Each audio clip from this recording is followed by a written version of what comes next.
Slay the Spire does something that I haven't experienced with very many other games.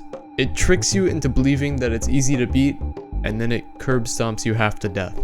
It's a bit similar to trying to win a battle royale. At first, things seem straightforward, but the thing is, you can have great aim, take perfect pathing to get to the circle, and predict what an enemy is gonna do to get an edge in a fight. But if Shadow Knight 69 plays decides to sit inside of a bush for 20 minutes and blast you to the 7th layer of hell with a shotgun the moment you walk by, what could you have done about that? All the work you put in doesn't even matter at that point. You can use some techniques to avoid things like this. Things like not running out into the middle of a field where you could get shot at from like a billion different angles, or pre-nading a commonly camped building. But at the end of the day, you can't account for everything. It's the same with Slay the Spire. You could run into a Snecko or whatever this is, and your run could just be ended right there with a bad dice roll.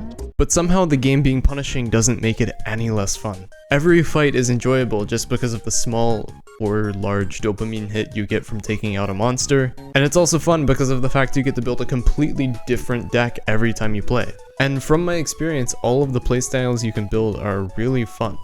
I do definitely have my favorites, but for the most part, I've never had a bad experience with one.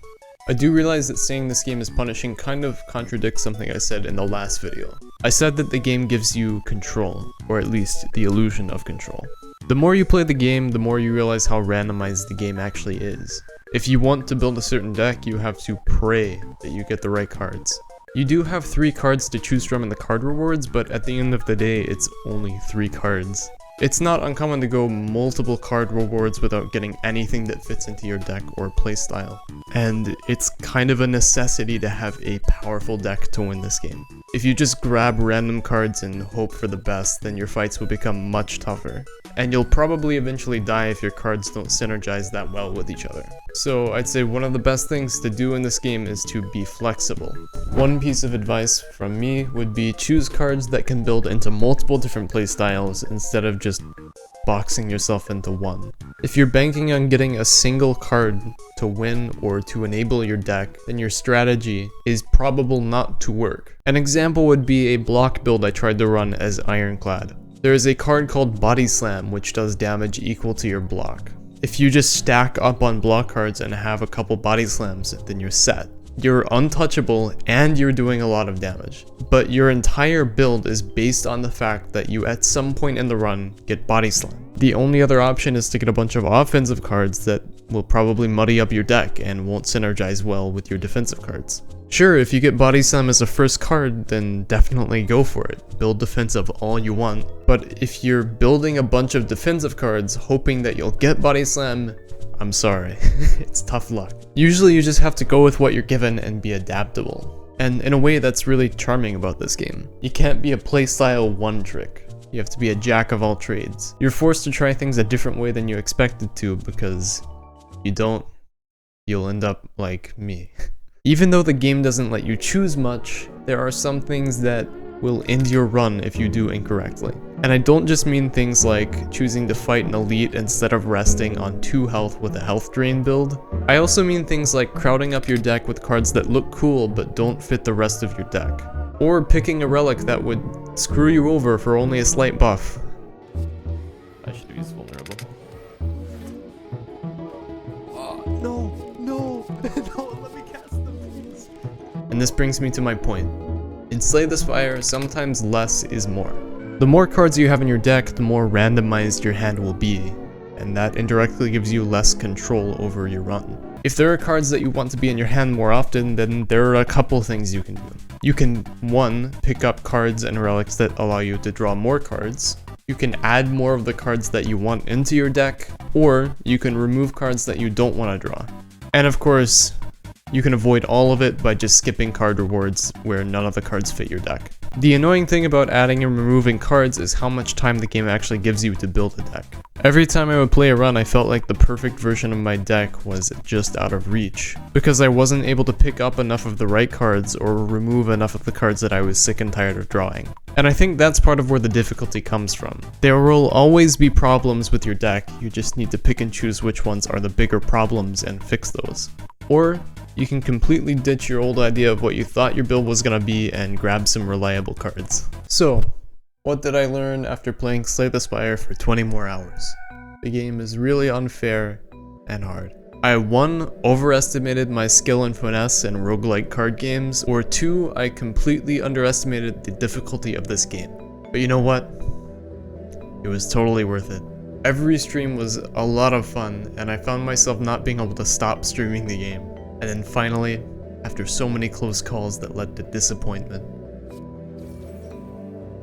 Yeah, I think I'm good. No, am I good? Oh, I can't draw cards, right? This is a normal enemy. After temptation. Sneak away. No, don't tempt me. Don't tempt me. Finally did it. Let's go second.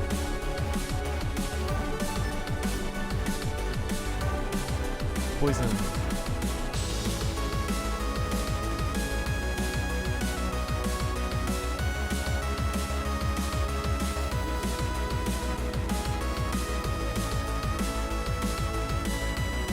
I just entered.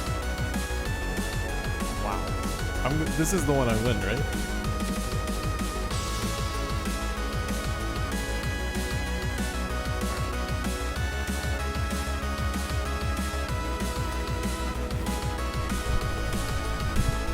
Possibly bounce on that guy?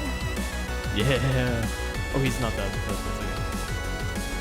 Oh, I'm sorry, that won't take it on. There we go. Nice.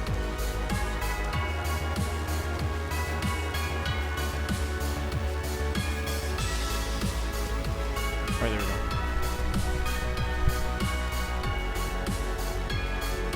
What? Time?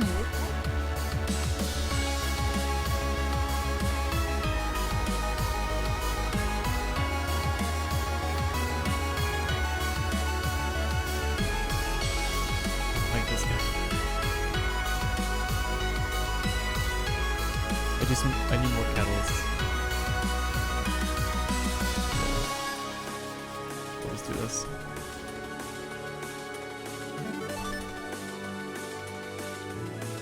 Oh.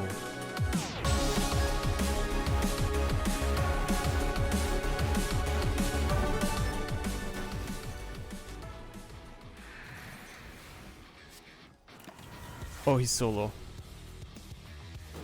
Did I just die? No, okay, I didn't die. Guys, did I win? Did I win? I won. Let's go! So, the golden question. How did I beat this game? Poison. To be more specific, there is a status effect in the silence kit that goes through block and applies damage next turn. What's crazy about this status effect is the sheer amount of cards that the Silent has to amplify and stack this effect. And it gets to the point where you're dealing over 70 damage each turn without doing anything. And I'm not gonna lie, it's a bit overpowered. And I honestly got really lucky during that run too, because I got a million poison cards. I think it's pretty obvious that there are many more reasons to come back and beat the game again, but I'll say one of them, I don't feel fulfilled. I want to beat the game again a different way. I don't know if I'll get around to playing it anytime soon, but there are so many more things to try that I dabbled in slightly but didn't fully commit to and try and beat the game with. So I can give this game the Gargan stamp of replayability approval. Not that it really needed it. But yeah, like I said in the last video, I totally recommend this game. You should pick it up. I love it. Anyways, that's been it for this video. Sorry it took me a couple weeks to get out, but you know what? It's out, and I have an idea for next video too, so if you want a sneak peek of what the next video is gonna be, head on over to my Twitch channel. I can't guarantee that I'll be streaming the day this comes out, but I'll definitely be streaming the couple of days after, and over there I'll be live with a mystery game, so feel free to follow and stop by, and I'll see you around. And lastly, thank you for watching this video. I'm trying to post around 3 times a month, so if you're interested, please subscribe. I'll have more content coming out in the future. Thank you. So, off the script time. I've decided to base these videos more on what I'm streaming on Twitch, because I feel like making videos is gonna be a lot more fun that way. Before, I felt like Twitch was just a means of getting background content, but now I feel like it's turned into the main content itself, if you know what I mean. Especially with that Risk of Rain 2 video. That video really solidified what I'm thinking about kind of swapping the channel to. It was based around something that me and Mr. Bub were doing on Twitch. We were trying to accomplish a goal. We were trying to get the Artifact of Command or whatever, and I made this entire skit. I wrote the entire script around that. I love having a goal on stream and then writing content around that goal that I had on stream. It's a lot more fun, I think. I'll just be happier making videos that way, and I think that my content will flow way better. But yeah, that's about it from me, and I'll see you in the next video. Bye.